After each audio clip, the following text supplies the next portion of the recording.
تعالوا نعمل مع بعض النهارده السهل الممتنع. يعني يمكن تكون اسهل حاجه في نواعم العيد، ولكن بصراحه بتبقى بتقابلها مشاكل كبيره جدا في التسويه، وهي الغريبه. مشاكل في التسويه ان هي بتشقق، بيقولوا بتبصم حاجات كتير. تعالوا بصوا النعومه بتاعتها. يلا بس نسمي الله ونصلي على الرسول عليه افضل الصلاه والسلام ونشوف طريقتنا ايه. اول حاجه انا مش عايل بميزان النهارده، انا عايل بكوبايه البيت، كوبايه البيت العاديه اللي عند كل واحد. معايا هنا كوبايه من السمنه، وانا يعني مليتها وهي سايحه بدرجه حراره الغرفه، وبعد كده حطيتها في التلاجة تتماسك معايا. نص كوبايه من السكر، كوبايه من السمنه، يبقى السمنه نصها سكر. وكمان كوبايتين من الدقيق، يبقى كوبايتين من الدقيق انا هشتغل بتاعه يعني اللي هي 4 2 1. تمام. انا اشتغلت على كوبايتين من الدقيق، نصهم سمنه نصهم سكر بودر. طيب اول حاجه بعملها ايه؟ ان انا حطيت السمنه بتاعتي في التلاجة تمسكت لغايه ما تاخد درجه حراره التلاجة. تمام. هضربها معايا بالمضرب الكهربائي بالمنظر ده. طيب تاني حاجه نزلت معايا نص كوبايه السكر البودر. انا السكر البودر انا ضرباه طحناه في البيت عندي، وكمان نخلاه، مهم جدا ان احنا ننخله. يعني انا نخلاه. هعمل اضافه من عندي وهي باكت من الفانيليا، رشه فانيليا بسيطه جدا. اللي هيقول لي بيضيع ريحه السمنه والكلام ده، انا مشتغله بسمنه بلدي وطعمها تحفه جدا وريحتها روعه جدا. اللي عايز يستغنى عنها مفيش مشكله. المكونات بتاعتنا الاساسيه هي السكر والسمنه والدقيق، بس كده. الاضافات براحتك، بس انا بقول لك بتدي تيست عالي جدا، وبجد والله العظيم هتدعي لي. ضربنا السمنه مع السكر لحد ما وصلوا والقوام ده اللي هو الهيش، اللي هو القوام الكريم شانتيه. هبدا بقى احط كوبايتين الدقيق المنخولين، وكمان معلقه كبيره من الحليب البودر. يا سلام، بتعزز الطعم جدا. وبجد انصحك لو عندك والله ما تستغني عنها، بجد روعه روعه روعه، حلو جدا. يعني الطعم حكايه. لو جربتيها ولقيتيها ان هي ما بتعملش حاجه قولي انت ما بتفهميش حاجه، بس بجد الطعم حلو جدا. نبدا بقى نعمل بقى نبسهم مع بعض جدا لحد اول ما هتحطيهم كده تلاقي الدقيق فرول معاكي. لا ما تقلقيش خالص، لسه السمنه هتتشرب في الدقيق. خلاص تمام. واعجني زي ما انت عايزه، بسي فيهم زي ما انت عايزه، ما تقلقيش والله العظيم ما تقلقي.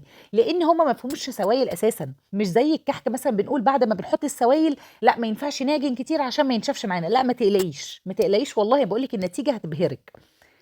بعد كده خلصت كده. انا حبيت اوريكم هنا معايا اللحظه دي، شايفين انا سايبه معايا جدا. ثابت معايا مع ان المقدار صح والمقدار مظبوط يا جماعه، كل دقيق بيختلف عن الدقيق، يعني دقيق حد تاني. هبدا نزلت معايا واحده واحده. اول حاجه نزلت معلقه رشه دقيق. تمام، معلقه معلقه.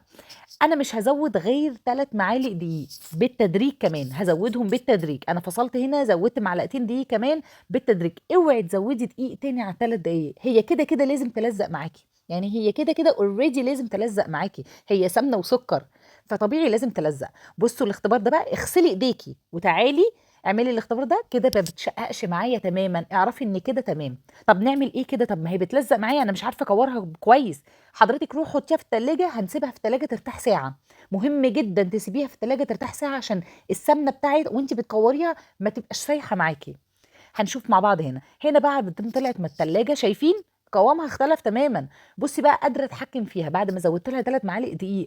وبصي يا جماعه ما تزودوش عن كده، ولو قوام متماسك معاكم من الاول يبقى ما تزودهوش اساسا. تمام كده. طيب هنكورهم بكل سهوله، شايفين بتطلع من ايدي بكل سهوله ازاي؟ انا عايزاها كده، اوعي تكوريها وهي عماله تلزق في ايديكي، مش هتنفع. خلاص تمام. وهي برضو في نفس الوقت ناعمه جدا معايا. هنكورهم بقى، عايزه تظبطيهم بقى على الميزان، عايزه بقى تعملهم، انا عملتهم بالبركه كده بصراحه، وبحبها الشكل التقليدي جدا. واللي هي كور صغيره يعني ما بدوس عليها انا، يا دوبك بس بصوا بحط سواء مكسرات او اللولي ده الفضي بيتباع عند العطار او مستلزمات الحلواني. بس يا دوبك بس تكه بسيطه كده اللي هي تلزق في الغريبه، انا بحبها بشكلها كده. شايفين بقى الشكل القمر ده؟ هكمل الكميه وتعالوا نشوف مع بعض. وركزوا معايا جدا بقى في التسويه. بصوا الشكل اللي انتوا شايفينه ده هو نفس الشكل اللي هيخرج منه.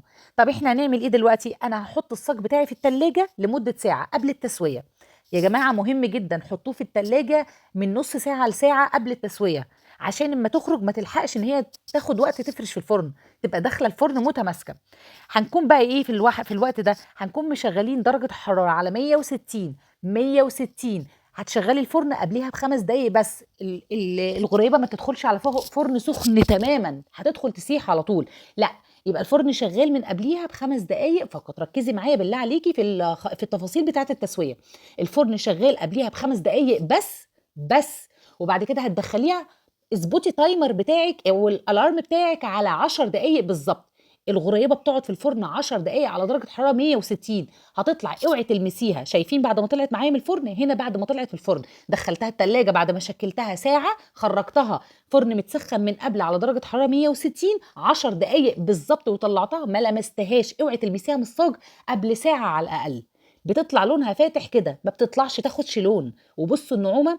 وكمان الغريبه يا سلام اما تاكليها، يا سلام بعديها بيومين بتبقى تحفه. اتمنى يكون الفيديو عجبكم، ما تبخلوش عليا باللايك والشير.